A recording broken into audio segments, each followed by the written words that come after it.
Hello and welcome to today's lesson. And today we are going to find out why the top athletes in the world always have this thing called coach. If they're on top, why do they need coaches? We're going to explore that and a few other concepts soon. We'll see you there.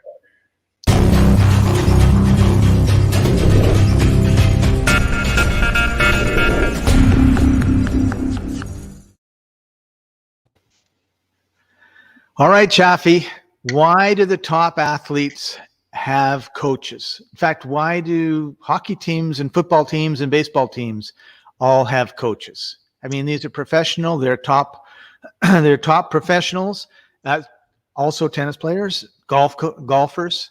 They don't need a coach. They know how to do this. They've been doing it all their lives.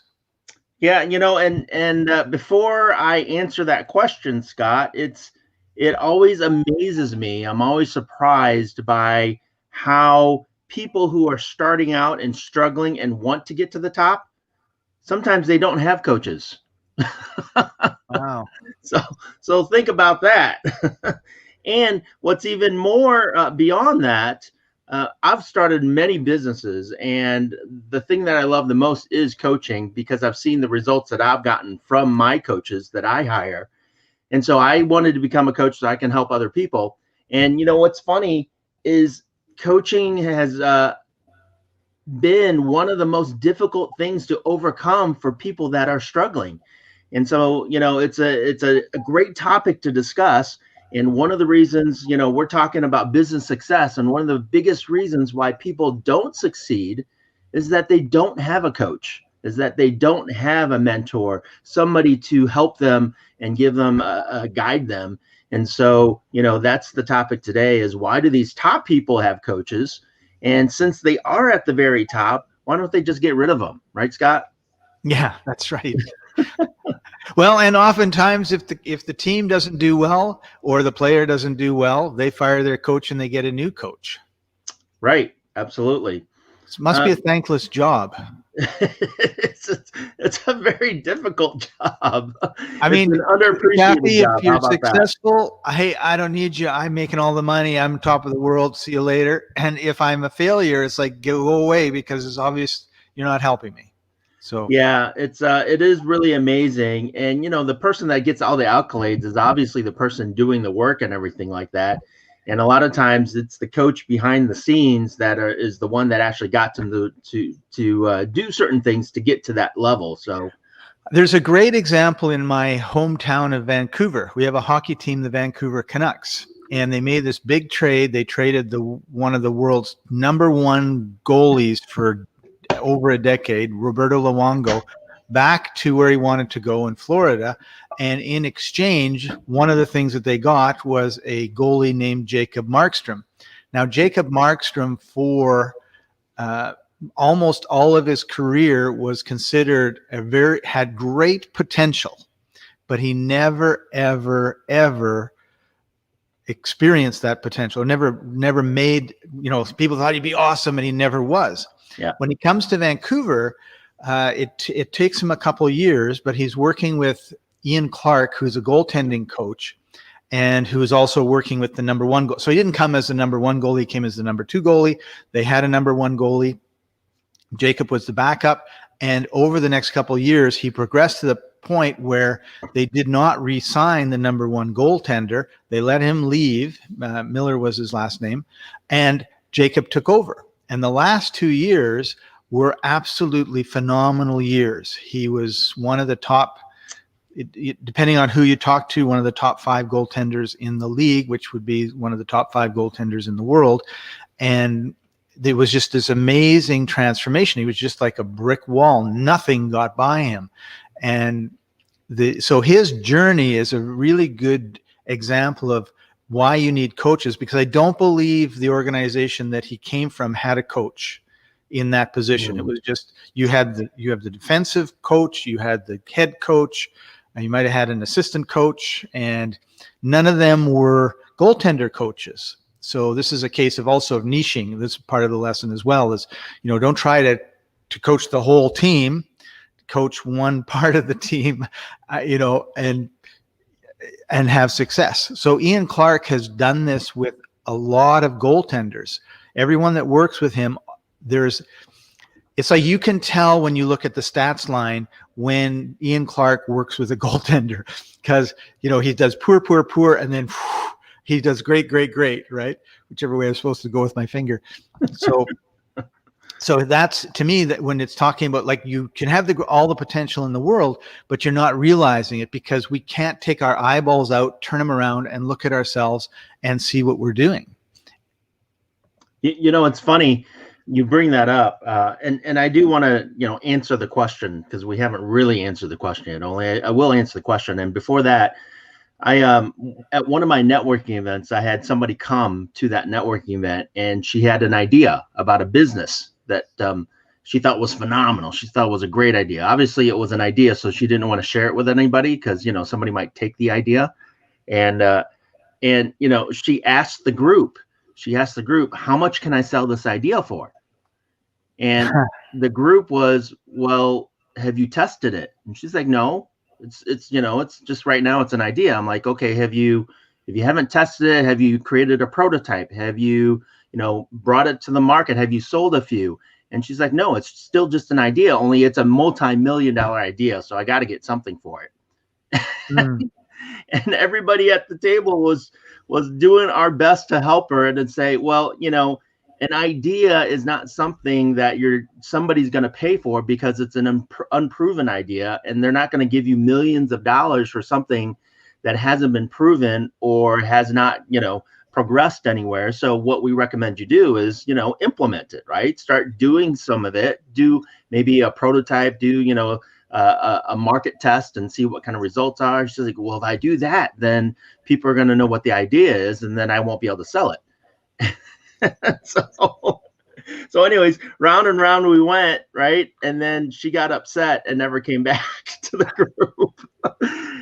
Moral of the story, though, was that, just like potential, it means nothing unless it's manifested. It means nothing unless you fulfill that potential and actually do something with it. And that's what a coach will help you do, is fulfill that potential that you have within you. So and I think there's another moral to this story, Chaffee, and that is, if you're not coachable, yes, there's no point, right? You need to be open-minded to, to what people are doing. And I've been in, then that's a trap that coaches sometimes fall into, and people that want advice or help fall into. And I remember being at an event where someone said, they had a hot seat, and he got up and he said, blah, blah, blah, blah, blah, this is my problem. And so all these experts on stage kept saying, well, this, whatever it was. And he kept saying, no, well, we tried that, or no, that wouldn't work. And it was all like negative Nelly the whole time, and which of course my response was to shut up. Right. If I see that you're not open to my ideas, I'm not going to share them with you. It's the old, don't throw your pearls before swine saying, right? If someone shows me immediately that they are not anywhere near interested in listening or implementing what I'm doing, I just close my arms and sit back and let everybody else talk or keep quiet, because it's just not. Oh, thanks, Mark. I was going to say, let's say thanks to some of our guests out there. Eric, good to see you. Thanks for joining us. Trixie, thank you. What about me, Trixie? Yeah, that's right. Mark actually is a great example, and that was like 16 or 17 years ago, and he's in England, and he was an optometrist, and he was taking his business online, and he had a website, but it wasn't performing the way he wanted. So we talked about copy, we talked about headlines, we talked about making it easier for his customers to order. And I'll never ever, like Mark, true, I never ever forget this. I'm sitting there and he's going, okay, September, I don't know if it was the 1st of September or what, but I remember it was September. We're going to go live with this site. And I'm sitting there thinking, please God,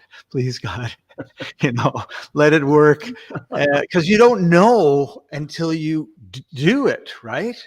And then right after the opening, he emailed me or called me. I forget which. I think we talked, and it was like this phenomenal increase in sales compared to before. And he was delighted. I was just ecstatic, because it was, you always like to have that proof that what you're doing is right, but we know that it doesn't always work, right? Nothing is 100%. So he was a great success story for me, and I'm glad you're on, Mark. That's awesome. So let's if you're taking notes, write some of this stuff down. I'm going to share with you some ideas, concepts that you definitely want to write down. And if you're not taking notes, now would be a good time to start taking notes. So one of my favorite individuals and mentors and coaches that I've worked with in the past, and I love dearly, his name's Les Brown. And you might have heard of Les Brown. He's one of the top speakers around the world, and been in the industry for decades. And one of his quotes is that you cannot see the picture when you're inside the frame, right? So write that down. You cannot see the picture when you're inside the frame. And I love to use that as an analogy for coaching, because coaching, why do you need a coach, even if you're at the top of your game or at the bottom of the game, is that a coach will provide you an unbiased accountability and look at who you are and what your business is from outside of the frame, and they can see the big picture of what's going on with you and your business and your life, and give you the strategies and the techniques in order to implement you to manifest your potential. So write that down again, is that a coach will give you an unbiased accountability and strategy to help manifest your potential, right? Yeah, and I want to just add to that a little bit, Chaffee, in that when you're working with a successful coach who's working with other successful people, you get the benefit of that knowledge, right? Like he may be working with, like just keeping with Mark's example of the optometrist, he might be working with 3 or 4 other optometrists, and each one of them is trying something a little bit different in different areas to market their business. And a couple of these really work well. Well, all of a sudden you have access to that. Or he's working with somebody who has nothing to do with optometry, because one of the cool things about business is what works for the automotive business. You might be able to take some snippets of that and apply it to optometry or to your business. And nobody else in your industry knows about it, and nobody coaching or teaching in your industry knows about it, because they're not doing anything in the automotive industry, just to continue that example. So there's a lot of people who are very successful because they took what they learned in one industry and they went over to another industry and taught it. And everyone in the other industry is going like, wow, this is so cool. And he's not going to tell you that they've been doing it for 20 years in the automotive industry, right? Because it's my idea, it's new and everything else, and I'm sharing it with you. It's worth a lot of money. That's how ideas become worth a lot of money, by the way. Is the sharing of it and finding a niche that just loves you and works with you on it, right? Yeah, and a good example of this, Scott, is if you look at large corporations, right, when they're looking for a new CEO or a new, chief executive officer to run the entire company, a lot of times while they'll look inside, they'll also look outside of the company, and they'll end up hiring somebody that is not inside the company itself. Right. And, you got 2 philosophies, obviously. One is if you're looking inside, then that individual understands the culture of the company and how the company is run. Only a lot of times they look outside so that outside individual can bring in, as you said, Scott, their ideas, their experiences, their knowledge set from the other industries into your business.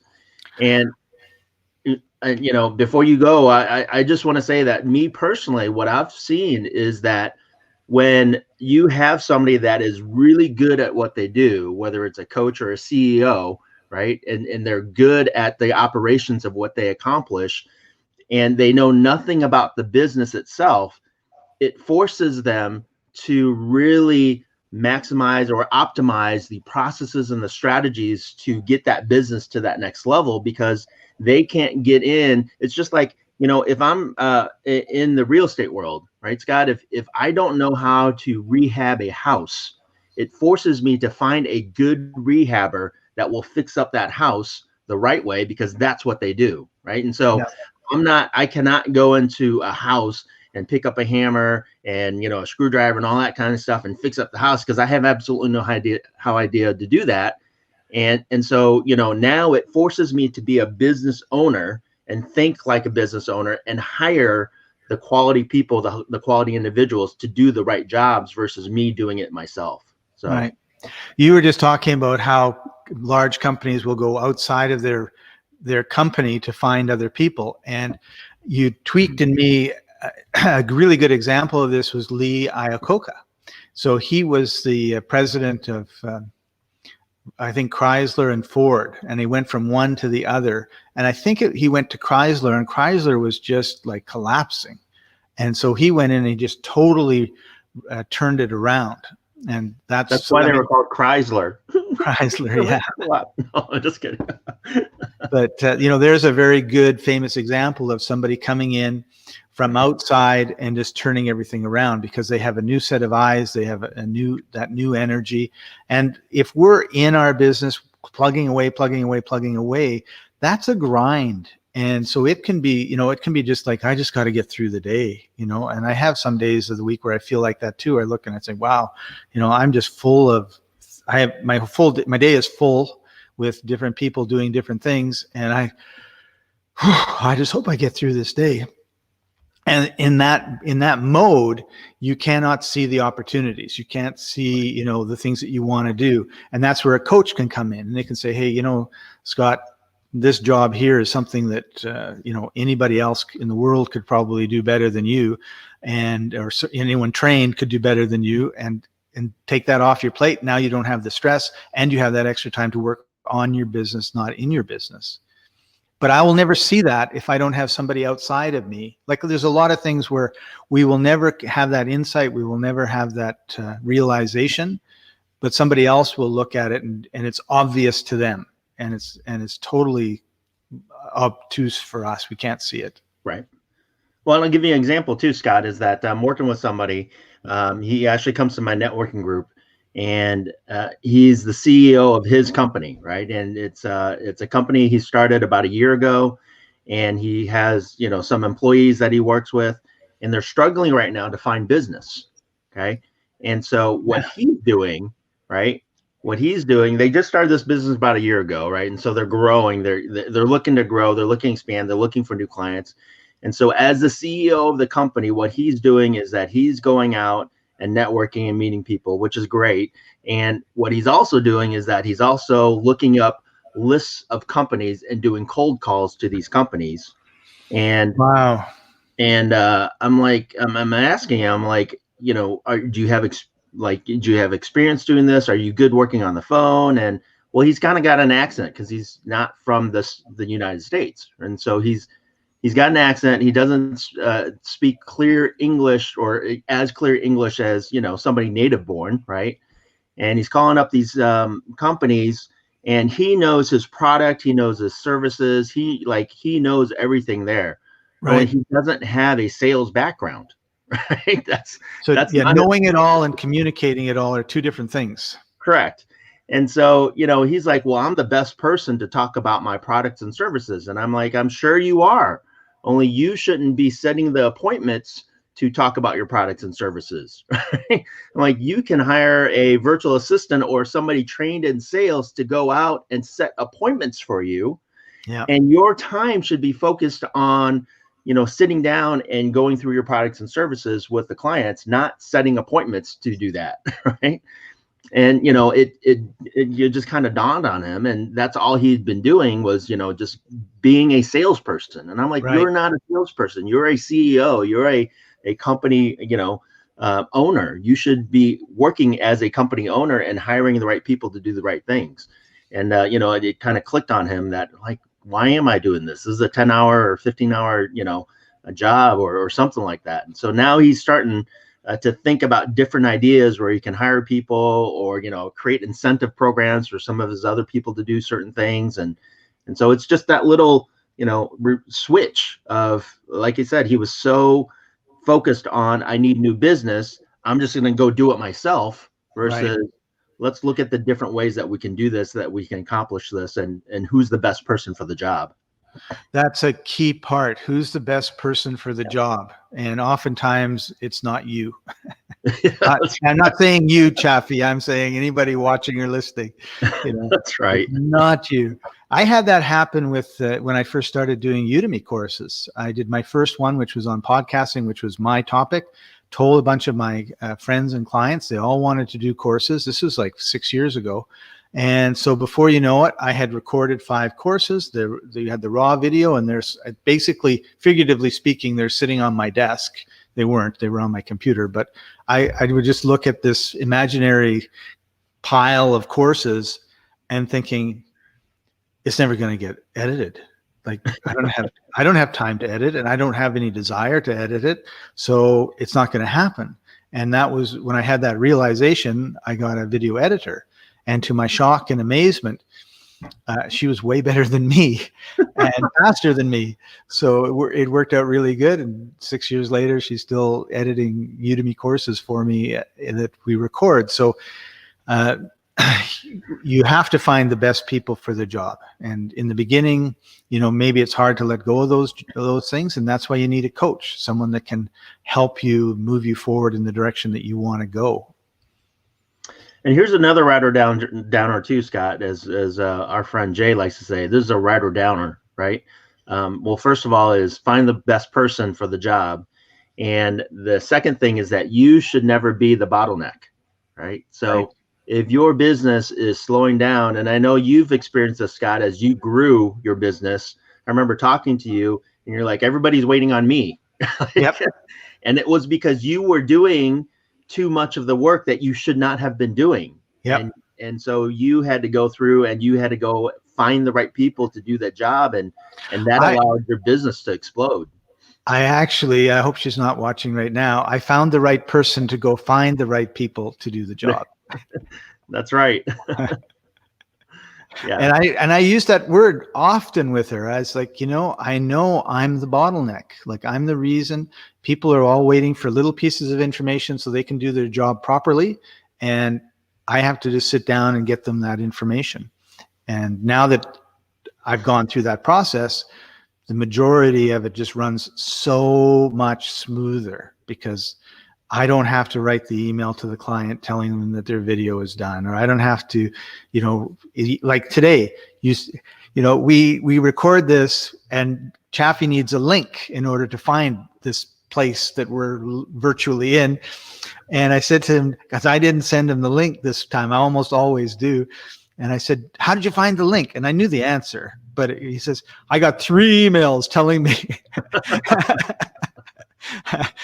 Because we email everybody the day before to remind them that today we're having something, and then nobody, if they look at it or not, who knows. But what happens is we get so much email that when the time comes, if it's in their calendar, they're like, where is this email? And it's like 200 new emails have come in, they can't find it. So I told Sharub, I says, let's email them like a half an hour or 15 minutes before so that they've got the email.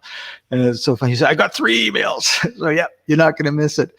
And I did absolutely nothing. I was going to say, as you said, Scott, you normally send me the link after I've harassed you for 15 minutes to say, where's the link? Right. So, and then I blame you for being late. That's right. So we're talking about coaches, we're talking about mentors and guides. Now, do you have a distinction in your mind between coaches and mentors? I've looked into that. I've researched it, and there is a slight distinction between the different fields and the different terminology. And what I can say is that regardless of the difference, the terms are sometimes used interchangeably by most of the population. Right. Yeah. So, we can go through it and we can, discuss it. And in reality, it really is, in my opinion, a coach or a mentor are the people that are going to guide you and help you get to where you want to go, because either they've done it themselves. And sometimes that's the difference between a coach and a mentor is, have they done what you're doing, or right. Are they just bringing a set of experiences similar to what you're doing to help guide you along for you to create your own path as well. So a lot of times a coach is somebody that will help you formulate your own path. Only you're the one doing that path. And sometimes a mentor is somebody that's been there, done that, and they're going to take your hand and show you what they did so that you can duplicate and follow their success. Yeah, that would be my differentiation, and that's what we used at the Internet Marketing Center. We told people, we're not your coaches, we are your mentors. We've done this, and we're going to show you what we've done as a company. The company has done it. We're going to show you what we've done and move you forward. And I think kind of looking at it in terms of first of all, in terms of weight loss, that popped up to me the first time. If you get a weight loss coach, like you want to lose 20 pounds or 100 pounds or 10 pounds or whatever it is, and your coach is 200 pounds overweight, is not really going to inspire a lot of confidence. And so that's one of the reasons why people say, to the coaches, well, have you done this, right? Yeah. Because in that example, it's like, oh my goodness, am I really going to, this guy's huge and it's not muscle.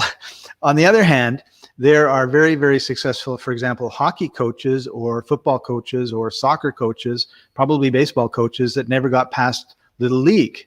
They didn't have the talent to get to that next level, but they loved the game. They became a student of the game, right? So the designated hitter, he might just be a student of hitting the ball, where and the first baseman's a student of getting the ball and then throwing it away, but there would be some people that would be a student of the entire game, and then they would work their way up into being like the coach or the manager or whatever, whoever was telling people what to do.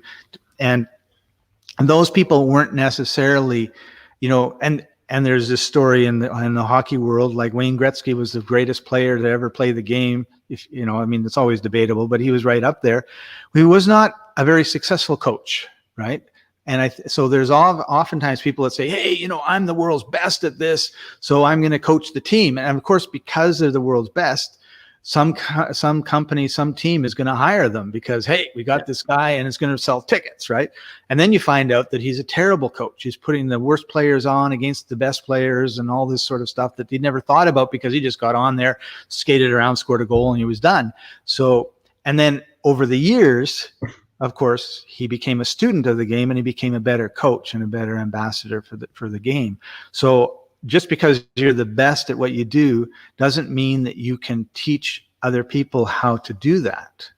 And I've actually run into that a couple of times where it's like, both with myself and people that I work with, it's like, I do what I do during the day, every day for 20 years, so I don't think about it. So now I'm going to show you how to do what I do, but I've never thought about it. I've just done it. So now I don't have a plan. I don't have, I have an outline, but you look at my outline and you're going to be totally lost, right? You're not going to be able to follow my outline because it's just my outline. It tweaks different parts of my brain. So these are things I think that people have to juggle when they're deciding, do I want to mentor? Do I want to coach? Do I need a guide? What type of person? Because you could say, hey, I know I only want to have somebody that's, a multimillionaire in the automotive industry. And it's like, well, this guy's a multimillionaire in the retail industry and he could probably teach you enough that you need. Or he's not a multimillionaire in the automotive industry, but if you worked with him, you could end up being a multimillionaire. Did I tell you that the story about the janitorial services? Not today. Tell us about the janitorial service. So there's this guy, right? And he was a janitor. He was working as a janitor at a big company. And in his head, he was like, you know what? I could do this so much better. I can, start my own janitorial services company and just blow it up. And so he decided, I'm just going to write a series of books and write down how I would do this. Right? And he didn't think any of it or anything like that. Only he wrote the first book and he released the first book. And, he got some sales from the book. Only that was his, it was pretty cool for him to get sales from his book. So he wrote the second book and, he got a few sales from that. And, it was a whole series of books that he had in his head. Right. And he wrote the third one, got it out there. And then he just, got busy and said, I'll get to the fourth one down the road sometime. Only he got busy with life. Life happens, and didn't think anything of it. Anyways, this whole process of the first 3 books was about over the course of about, a year and a half, 2 years, right? And at the end of after the 3rd book, there was a pause of over half a year where nothing came out. Okay. And then one day he received, and by the way, this entire time that he's writing these books about this janitorial service and how he would run and how he would do it, he was working as a janitor, right? That was his job, right? He didn't actually own his own company. And so after this pause between books 3 and 4, he got an email, he got a message from this guy asking him, hey, when are you going to release the 4th book? He's like, I don't know, I'm going to get to it. I'll sit down and get to it when I have some time. And he's like, so why do you ask? Right. And the guy got back to him and he said, well, I did everything you told me in the first 3 books and my business is exploding and I don't know what to do for the next step. So here's this guy who read this guy's books, right? And he's implementing everything that this guy was telling him to do, how he would run his business, and it's working and his business is exploding and he's waiting for that next book while that guy that wrote the book is just sitting as a janitor doing his janitorial job every single day, and he could have made millions. So Right. Wow.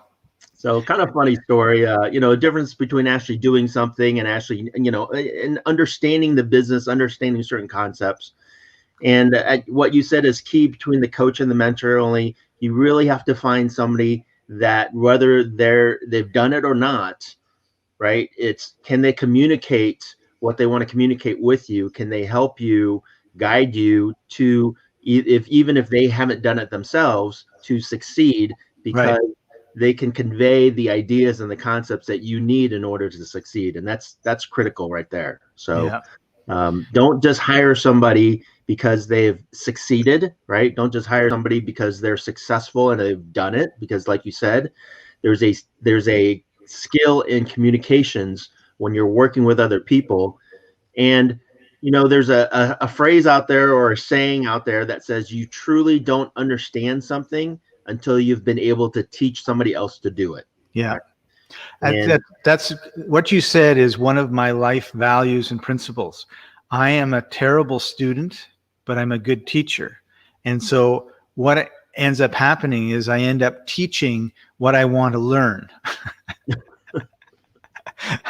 And it's just how it's just how it goes. It's like, and I mean, it's not 100%. Like, I want to learn Spanish. I have a Spanish tutor. I guess a tutor is another word for a guide or coach or mentor, a mentor for sure. The person's grew up with Spanish as his first language, but it just makes it so much easier. And it's not been easy. Like, there's been many times where I just thought, I'm not getting this at all. Right. I still don't know how to say no in Spanish. That's the dumbest question I ever asked anybody, was to a Spanish person. I said, I was thinking, sí is yes, but I don't know how to say no. So I asked someone, I said, how do you say no in Spanish? And they looked at me like I was a total idiot. And for those of you that don't know, the English word no in Spanish is no. I didn't know that, right? So, but one of the things that happens with my teacher is he says to me, like, this was a really good session. Like, you've really come a long way. He has the long perspective, right? He remembers what I was like on our first class, and he knows what I'm like now. And the difference is night and day. And when I think back, it's like, yeah, it is night and day, but I don't remember that. I'm just in my moment right now, frustrated because I can't remember how to say no in Spanish again, right? And so one of the things that's really important for me with my coaches is I get that positive reinforcement, the pat on the back to go, because normally what happens with us is it's like slogging through quicksand in the beginning, because we're learning new behaviors and new attitudes and new mindsets, and we have our old rigid ones in place that you have to kind of crack and get away, and then you have to build kind of these new ones and then move forward. And if you're the type of person that gets red in the face and yells and screams at your employees on the warehouse floor, and you've got a coach that says, listen, you could, double your business if you had productive employees, and the reason they're not productive is you're giving them bad directions and yelling at them all the time, and they're mad at you. And all of a sudden you can't turn red and yell at them. Well, that's a big change, and it's going to take time for that to happen. And you could get halfway through that process and just give up because it's too hard, unless you have a coach or a mentor beside you that's saying, yeah, man, look at this, you've made progress. Look at this, you've made progress. And then it's like, okay, I'm willing to go. And it kind of reminds me of the story of the first woman to try to swim across the English Channel from England to France. And it was foggy day or night, or I don't know how long it took her to do it.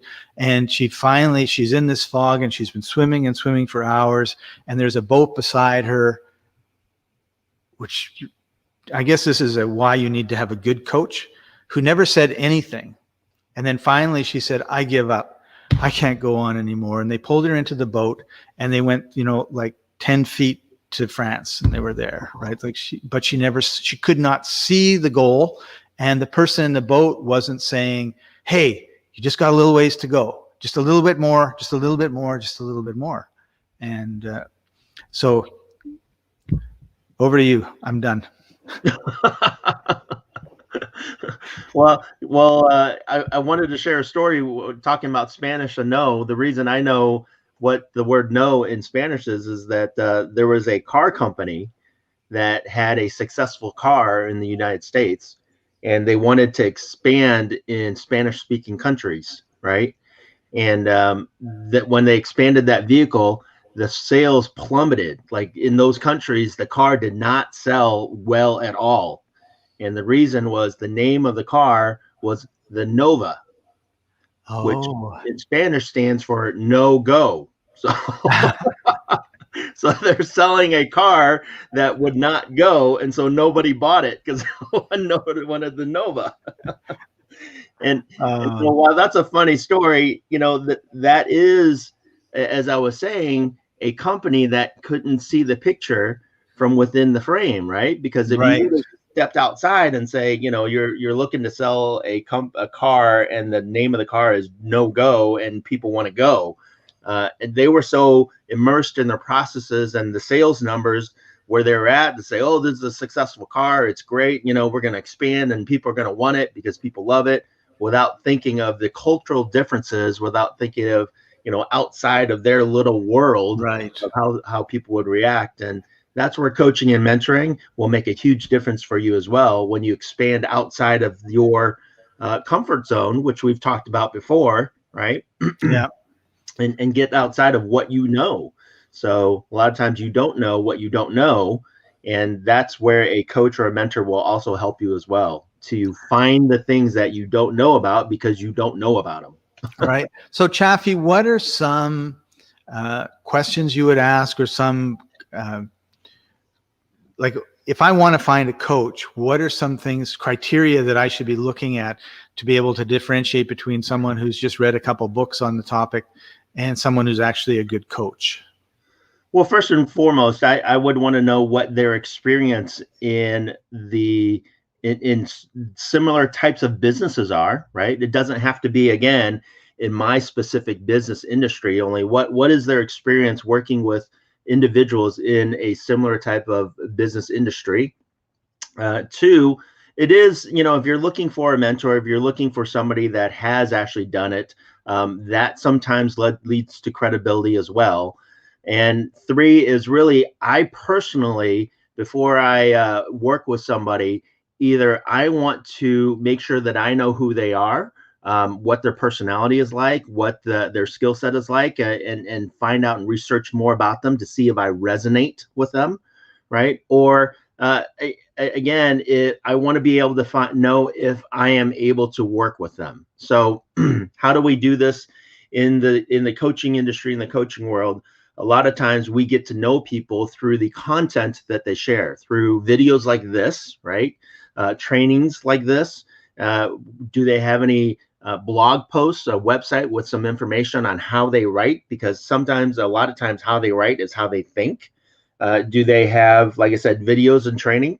Do they have training courses? Can I pick up a book or a training course that I could read about their philosophies and what they teach and how they teach it? And so if I can formulate this picture of who they are as an individual to see if I resonate with them and how they do business, and then I can see if they've had experience in similar industries with other people, how that has succeeded or not succeeded. Those are two primary things. And then obviously it's a feeling again, do I resonate with them? So do I trust them? Can I listen to them and trust them so that I, as you said, Scott, will be coachable and do what they tell me, even if I don't understand it, or if I don't know how to do something. If they tell me to do something, can I trust that they're telling it to me so that I will succeed? Right. And it's kind of like parenting a lot of times, right? Where, you'll tell a child something and they won't understand it, and you're doing it for them, for their best interest. And so, when a coach or a mentor will tell you something, are they telling you because it's for your best interest or something else? And so if I can trust that it's for my best interest, then I'm just going to do it, and I'll trust the outcome of that and see the results of that. So I think you made a really good point about being able to how you communicate. And we have different personality types, and some types are they compatible, and some types are like, they're at loggerheads all the time. And I think it's really important that you have compatibility. And like business is all about relationship, and coaching is all about relationship, and you want good relationships. So if the coach that you're hiring has clear idea of who their ideal coaching client is, and you have a clear idea of what you want to accomplish, and then you come together, and it might be, you know what, I'm not the right person for you, but Susie over here, I think would be absolutely amazing with you. I know that happens all the time. And then it works. And I had an interesting experience with one of my clients because they just started a coaching program, and after, I think it's been 2, maybe 3 months, in this period, they got COVID and they got sick. And so once they came back from that illness and they were not 100%, it was still lingering, the coach says to them, if you guys don't get your act together and start getting this work done, we're going to have to reevaluate our relationship. So empathy is an important quality in a coach, right? They said, we've been like on our deathbed for the last 2 months or 2 weeks or however long it was. And, so you shake your head, and of course the coach is going to be told he's no longer their coach in a few weeks. So it's just amazing to me how sometimes a coach needs a coach, right? So let me give you a specific example, and I'm not going to name names here, and I'm going to use the real estate industry specifically, okay? And if you're familiar with real estate, you might resonate with this. There's this strategy called a lease option or a rent to own, okay? And in this rent to own strategy, what you do is that you get an upfront consideration fee from some individual who wants to rent to own this property from you. And so they're going to pay you kind of like a deposit, right, up front, and then they're going to rent the property out from you for a period of time, usually a year or two, sometimes longer. Usually it's a year or two. And at the end of that year or two, you've been working with them, or they've been working to improve their credit to eventually buy that property from you. Okay. Right. So we're going to rent to own. That's what we call that strategy. There's 2 ways of doing this strategy and 2 philosophies of doing this. And I know individuals that do both strategies, and it just depends on what you're looking for. Right. So the first way is you get this large amount of money up front as you can. And then you work with this, you put this individual that can pay you this rent amount for a certain period of time, and you hope that after a year or two they leave. Okay, and you hope that they leave because you get to keep that deposit. That's yours to keep. Okay, and so your goal then is to find another person to give you a bunch of money up front, rent it out to them, and hope that they leave, or hope that they don't qualify for a loan so they don't purchase the house. And so you keep this house for a long period of time and just find more people to bring you checks, big checks on a regular basis. Now that's great for you, right? Right. Because you get to keep these checks and you get to keep the property and do this process over and over again. So And basically, just to recap what you just said, you own a house. I want to live in the house and I want to own the house, but the bank won't give me a loan because my credit is poor for whatever reason.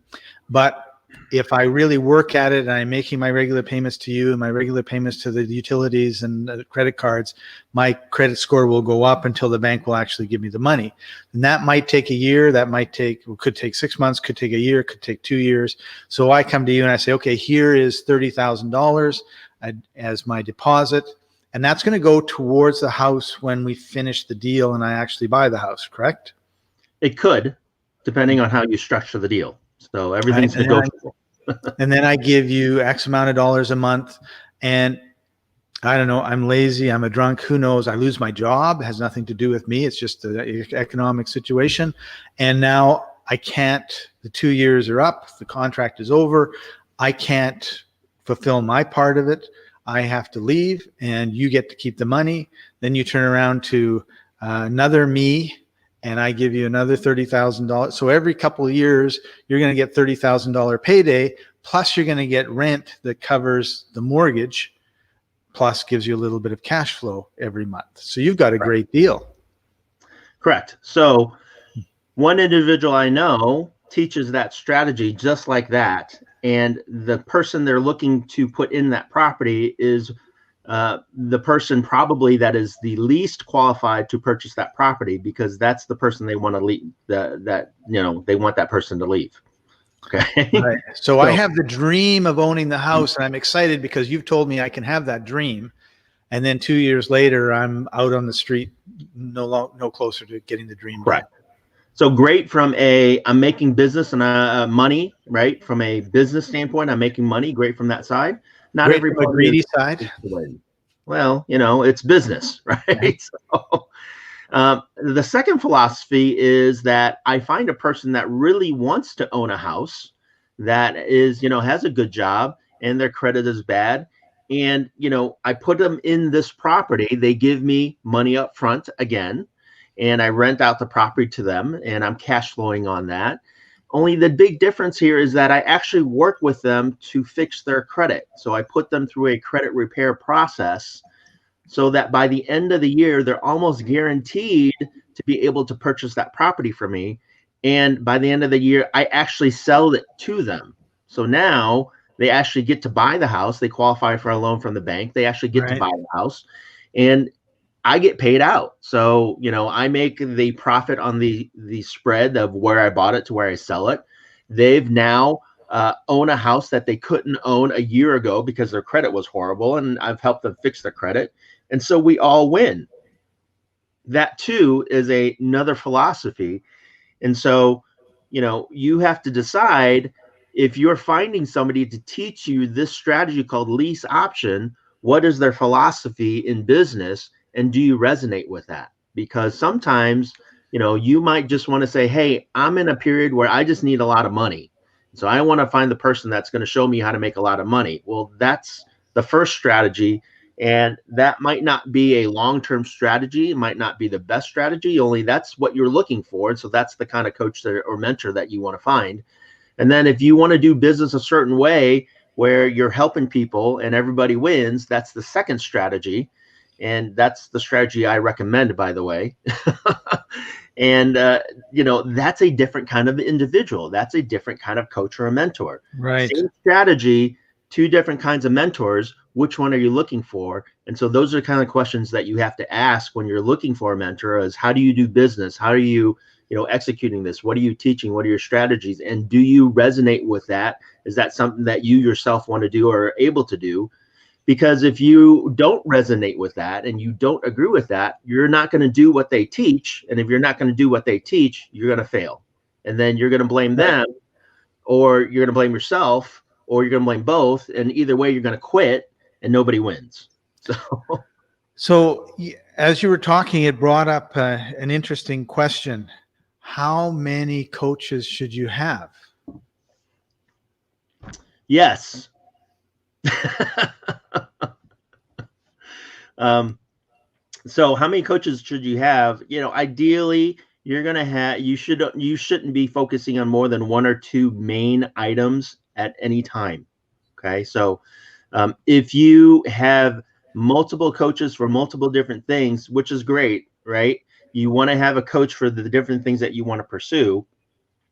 And if you're pursuing, I mean, this really boils down to how many things are you pursuing at one time? And if you're pursuing too many things at one time, you're really doing nothing, right? Right. So let me break this question into two parts. One is, I have a business and I found two really good business coaches, and we'll just say general business. So they're basically this sort of the same area, as opposed to I want to learn Spanish, so I have a Spanish coach, and I have my business, so I have my business coach. So correct. Would you have, so in the first instance, should I have like two business coaches? So me personally, right? This is and Scott, I'd like your feedback on this too, obviously. Only me personally is that I would recommend that you go with one coach at a time. And the reason is that multiple coaches can give you multiple different ideas and strategies that will conflict and confuse you, right? And so again, if you can find one coach that you can resonate with and trust to take you where you want to go, do what they tell you to do. And as one of my coaches always said, if you're going to ask me or pay me for my advice, do what I tell you to do. Right? So, especially if you're paying a lot of money for somebody to give you the information of what you should be doing, and then you say, I'm not going to do it, you just wasted your money. So if you have two coaches, you're paying both of them, and they tell you different things, then you're going to do one of those things, or you're going to do neither one of those things and say, I don't like either one of them, I'm going to do my own thing. And again, you just wasted your money, and you're hurting the relationship with one of those coaches or both of those coaches, so that in the future that relationship is slightly damaged, shall we say? Right. So your goal is to have the utmost confidence and faith in your coach and work with them, and so that they can again provide you with the best information they can for your best interests, and do what they tell you to do. So that would be my recommendation, is one coach at a time. Now, obviously, if you are not receiving results or getting the results that you're looking for, and you've had the discussions with the coach on why you're not getting those results, right? Then there comes a period of time where maybe you should work with a different coach. Only that comes down the road. That comes after discussions of why the results aren't being produced, because it could be something completely different than the coach or you. It could be the industry, could be something else, right? Like who would have predicted COVID? I mean, so and again, like I said, those comes with after conversations, and after those conversations, if you come to the agreement of maybe it's better that you go and work with somebody else, then again, that's down the road. So at least give it a good go at it before you just quit and give up. Right. I always tell people that if you're working with a coach, it should be a minimum of 6 months to a year to give it enough time. If you're working with somebody for a month or two and it's not giving you the results you want, you should have conversations. Only it's only been a month or two. Sometimes it takes a little bit more time because of where you're at, as you said, Scott, to unprogram some of the bad habits that you've had before, and then it takes time to build new ones. And if you rush this process, then you're doing yourself a disservice, and you're doing that coach a disservice as well. Yeah, I totally agree. You should have one coach at a time, and probably only one coach in one. Like, let's say you've got 5 areas. Well, we have 5 areas of our life, right? We've got our physical health, we've got our mentals, we got our emotional, we got our spiritual, we got our financial, which is where the business usually comes in. And so you might say, you know what, I want to lose 10 pounds and get really fit, and I want to take my business to the next level. And then you say, okay, well, my number one priority is taking my business to the next level. Then you focus on a coach that's going to help you do that. And then once you're at that next level, or you're well on your way, or you're in maybe the new habits at some point, and I guess talk to your coach about it and say, okay, I have these two goals. You're going to help me get the first one, and I need to get the second one. You need to tell me when you think it's a good time for me to move to my second coach. Not that I'm going to fire you, but I can bring someone on, because if I'm having to go through the mindset changes that are required for me to take my business from here to here, at the same time I have another coach telling me I've got to go through this mindset change to go from here to here. In other words, from overweight to the right weight. Who knows what that's going to do to my head, right? because this is a great example of what you were saying. Like, two coaches could tell you the opposite thing. One could say, well, you got to burn the midnight oil, man. You got to really work a lot harder than you're working. And the other one's going to say, you need to get to bed early, because if you don't get to bed early, your cortisones don't work, blah, blah, blah, and you're not going to lose your weight. So that's, and I really think that that's something that sometimes people who go into coaching just go overboard, and they've got, I got to coach for this, I got to coach for this, I got to coach for this, I got to coach for that. And it's like, yeah, well, what's happening? Well, not much, because I'm confused as to what to do, right? I'm told to do this, told to do this, told to do this. So I agree. And I think what's incumbent upon the client is to sit down and say, what are my main priorities, and then order my priorities. And the good news is that you don't have to be right. You know, oftentimes, like, is it really this or is it really that? Like, no, pick one, work on that until you get it to where you want it to be, and then you can do the next one and get it to where you want it to be, and so on until you go through your list. Yeah. And it doesn't really matter if you do what should be, like, if your list might be number 1, 2, 3, but my list might have number 3 as number 1. That doesn't mean you're right and I'm wrong. It's just our personalities and our lives are different, and that's just the way life is. And I'll give you a real life example for me, Scott, where this actually occurred. Is that when I was really starting my businesses, one of the things that I've always been taught is that you want to minimize your taxes, right? So what are some strategies to minimize your taxes so you're paying less out to the government and keeping more of it so that for yourself? And along that was, you have to plan for the future, which is asset protection. Right. And oftentimes what you'll find is that what you should be doing for your assets and asset protecting, the best things that you can do to protect your assets, sometimes are not the best things that you should be doing for your tax liability. And sometimes your taxes, what you should be deducting and how you should structure things to reduce your taxes to the most is not the best for your assets. Right. And so an asset attorney will oftentimes conflict with an accountant that you have.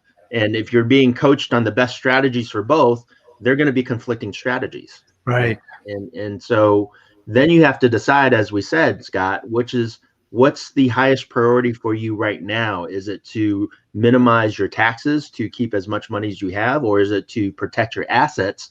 And a lot of times that answer is based upon sometimes your age, right? Somebody that is somebody older, like you, Scott, no offense, might be more focused on protecting some of the things that you have in your asset protections, while somebody younger in their 20s just starting out will say, I really am focused on building my assets now. I have no assets to protect. And right. So different strategies, right? Right. And so that's a great example. Great example. Yep. All right. So anything else we need to talk about as far as coaching goes? Well, there's you and I can sit here and talk for the next 3 hours, Scott. So I think that we covered everything. Here's the key thing about getting a coach or a mentor is get one. Right. So, we talk about, this is a series about business success. It's a series about why you're failing at your business. And one of the key reasons is that you don't have a coach. As an entrepreneur, as somebody starting in a business, you tend to want to do everything yourself. In reality, you should not be doing everything. There's a good book out there, Scott, called The E-Myth by Michael Gerber, The E-Myth by Michael Gerber, that talks about being the entrepreneur, the business owner, the worker, or the manager, right? So there's 3 areas that you should focus on, and who should you be and what you should be doing. So I definitely recommend that book. And a lot of times what will happen is that regardless if you know which one you should be or what you should be doing, you tend to do everything anyways, because that's how entrepreneurs operate sometimes, is they want to do everything. And having a coach, having a mentor that will pull you out of that and guide you, the E-myth, M-Y-T-H, E-M-Y-T-H. Yep. And having a mentor, a coach that will pull you out of the daily grind so that you can focus on being that business owner is critical. So if you want to succeed in something and you want to get to that next level, the easiest, quickest, best way, in my opinion, of getting there is working with a coach or a mentor. Yep. I've seen the results myself, and that's why I fell in love with that industry. That's why I am a coach or a mentor, because I've seen the results, the impact that it's had on my life and my businesses, and I want to share that with everybody else. So right.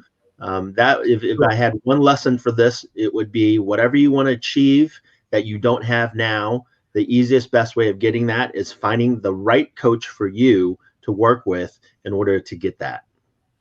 Absolutely. So if you want to take your business to a new level of success, get a coach, get a mentor, and move forward with them, because a lot of the problems that we have are self-inflicted, and the bottlenecks are self-inflicted. Mm-hmm.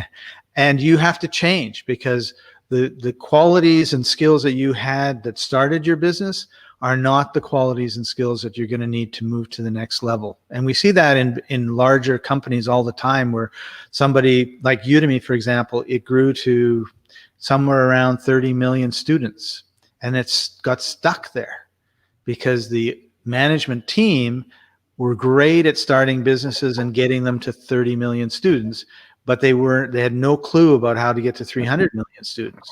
So a new president was brought in, a new management team was brought in, and now it's at 50 million. So it's moving in the right direction.